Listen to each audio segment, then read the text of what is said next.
Guys example number 36 की तरफ को चलते हैं। ये भी मैकेनिकल प्रॉपर्टीज ऑफ फ्लूइड का क्वेश्चन है और पॉइज़ोलीज़ फॉर्मूले के ऊपर बेस्ड है, तो आप क्यों ना इसको भी बहुत आराम से समझ लो। तो चलिए इसको सॉल्व करते हैं। सॉल्व करते करते समझ में आ जाएगा आपके पास क्या है। बस फॉर्मूला आपसे आना चाहिए। अगर फॉर्मूला आपसे आता है तो आप कर देंगे, और फॉर्मूले में कहीं अटक रहे हैं तो कहीं ना कहीं दिक्कत आ जाएगी। फॉर्मूला क्या है, ये रेट ऑफ फ्लो के ऊपर होता, Q इज इक्वल टू होता π/8 PR⁴ upon eta into L, ये होता।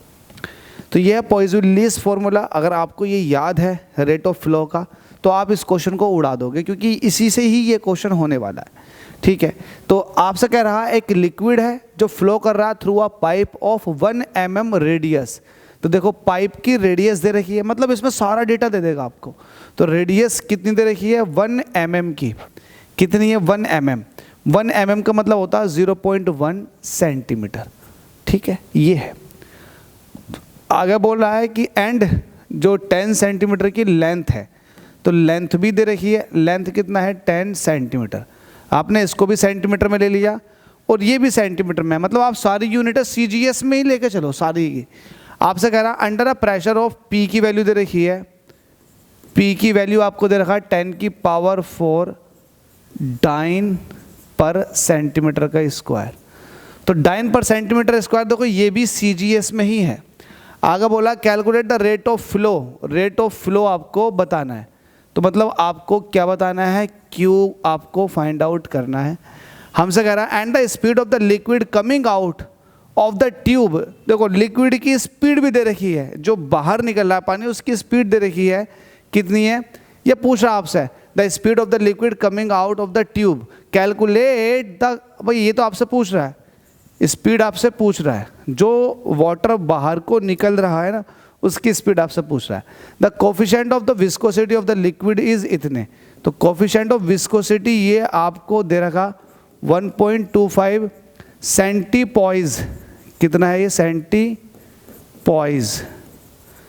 तो सेंटीपॉइज को आप पॉइज में कन्वर्ट कर लो। कैसे करोगे, सेंटी का मतलब होता है 10⁻², मतलब 100 से डिवाइड। 10⁻² कह दो या फिर 100 से डिवाइड कह दो। जब आप 100 से डिवाइड करोगे तो वैल्यू आ जाएगी 0.0125। अभी आपके पास आ चुका पॉइज में। ठीक है, तो ये पॉइज में आ चुका। कोफिशिएंट ऑफ विस्कोसिटी काय में है ये पॉइज में। अब आपसे पूछा क्या है इन्होंने, हमसे पूछा द कोफिशिएंट ऑफ विस्कोसिटी ये दे रखी है।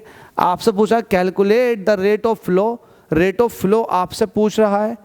ठीक है, और दूसरा क्या पूछ रहा है, and the speed of the liquid coming out of the tube, मतलब V पूछ रहा है। दो चीज़ें पूछ रहा है। तो आपको पता है रेट ऑफ फ्लो का जो फॉर्मूला होता है Q इज इक्वल टू होता है π/8 PR⁴ upon eta into L, ये होता है, ये रेट ऑफ फ्लो होता है। ठीक है, तो ये रेट ऑफ फ्लो है। मैं यहाँ पर लिख भी सकता हूँ, यहाँ पर ऐसे लिख सकते हैं रेट ऑफ फ्लो, ये है पॉइज़ोलीज़ फॉर्मूले के अकॉर्डिंग। अब देखो पाई की वैल्यू कितनी होती है 3.14। ठीक है, P की वैल्यू कितनी है आपको, P दे रखा, बिल्कुल दे रखा 10⁴ ये दिया हुआ है सेंटीमीटर पर डाइन पर सेंटीमीटर का स्क्वायर। तो पाई की वैल्यू रख दिया आपने, P की वैल्यू, और R भी आपको गिवन है 0.1 सेंटीमीटर 0.1, लेकिन इसकी पावर है 4। ठीक है, इसको आप 10⁻⁻1 भी कह सकते हैं ताकि आपकी कैलकुलेशन थोड़ी सी इजी हो जाए। और इसकी पावर दे रखी है 4। 10⁻⁻1 की पावर कितनी हो गई 4, और नीचे देखो 8 ये ऐसे चल रहा है। और ईटा की वैल्यू आपको कितनी दे रखी है, ईटा की वैल्यू दे रखी है 0.0125, ये दे रखी है 0.0125, ये ईटा की वैल्यू है। और एल भी आपको दिया हुआ है, एल दिया हुआ है, एल की वैल्यू कितनी है 10 सेंटीमीटर। ठीक है, ये सारी वैल्यू CGS में। बस अब आप इसको सॉल्व कर लो। कैसे सॉल्व करोगे, देखो 3.14 ये ऐसे ही रहने दोगे, ये 10⁴ चल रही है और ये 10⁻⁻4 है, तो ये एक दूसरे को कैंसिल आउट कर देंगे। 10⁻4 10⁻⁻4 को ख़त्म कर देगी, तो यहाँ पर कुछ नहीं बचेगा, 1 बचेगा। नीचे देखो ये कितना है 10 है, पॉइंट हटा देंगे तो नीचे कितने से डिवाइड हो जाएगा 1 2 3 4, 4 0 लग जाएंगे कुछ इस तरीके से। 1 0 से 1 0 ख़त्म हो जाएगा। अब ये है 1000।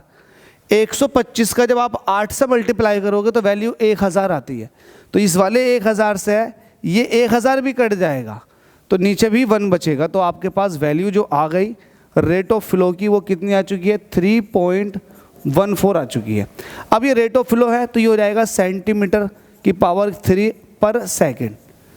मीटर पर क्यूब में होता है ना, चूँकि CGS यूनिट लिखा हुआ है तो सेंटीमीटर क्यूब पर सेकेंड। तो ये रेट ऑफ फ्लो आ गया। अब जो आपके पास रेट ऑफ फ्लो आ चुका है तो अब आपको चाहिए क्या, अब आपको चाहिए सेकंड पार्ट में वेलोसिटी। तो सिंस वी नो दैट ये फर्स्ट पार्ट सॉल्व हो गया, फर्स्ट पार्ट।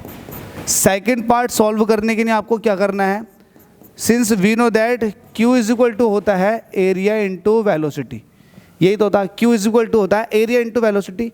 अब Q आपके पास है 3.14, एरिया होता है पाई और R का स्क्वायर और V आपको चाहिए, बता देंगे। अब पाई की वैल्यू 3.14 होती है तो इससे ये भी कट जाएगा। तो सीधा सीधा आपके पास क्या आ जाएगा, यहाँ पर मैं इस तरह से कर देता हूँ, V इज इक्वल टू आ जाएगा 1/r का स्क्वायर। ठीक है, होप सो समझ में आ गया होगा। अब R की वैल्यू कितनी है, R है 0.1 सेंटीमीटर। तो इसको आप कह सकते हो 10 की पावर माइनस का 1, 10 की पावर माइनस का 1 सेंटीमीटर कह सकते हो, इसका स्क्वायर। ये माइनस का 1 है, स्क्वायर करोगे 10 की पावर माइनस का 2, ऊपर जा करके ये 10 की पावर प्लस का 2 हो जाएगा। तो 10 की पावर प्लस 2 का मतलब होता है एक तरह से 100। अब चूंकि सारी यूनिट CGS में चल रही है तो ये भी CGS में निकल कर आ जाएगा, सेंटीमीटर पर सेकेंड। तो बस क्लियर, बस खत्म, इतना सही क्वेश्चन था। तो आपसे रेट ऑफ फ्लो पूछा गया था और वेलोसिटी पूछी गई थी। तो मुझे लगता है कि कुछ टफ नहीं है, पॉइज़न-लीस्ट फॉर्मूला आपको पता होना चाहिए। तो इस तरह से एग्जाम्पल नंबर 36 भी आपका पूरा हो गया। 100 सेंटीमीटर पर सेकेंड आपका ये आंसर आ गया और 3.14 ये भी आ चुका है। तो क्या है, किसी को स्टिल डाउट है? भाई मुझे तो नहीं लगता डाउट होना चाहिए, इतने क्लैरिफिकेशन दी गई है तो आप लोगों को समझ में आ ही गया होगा। तो जितना हो सके वीडियो को लाइक करें, चैनल को सब्सक्राइब अवश्य करें। Thank you.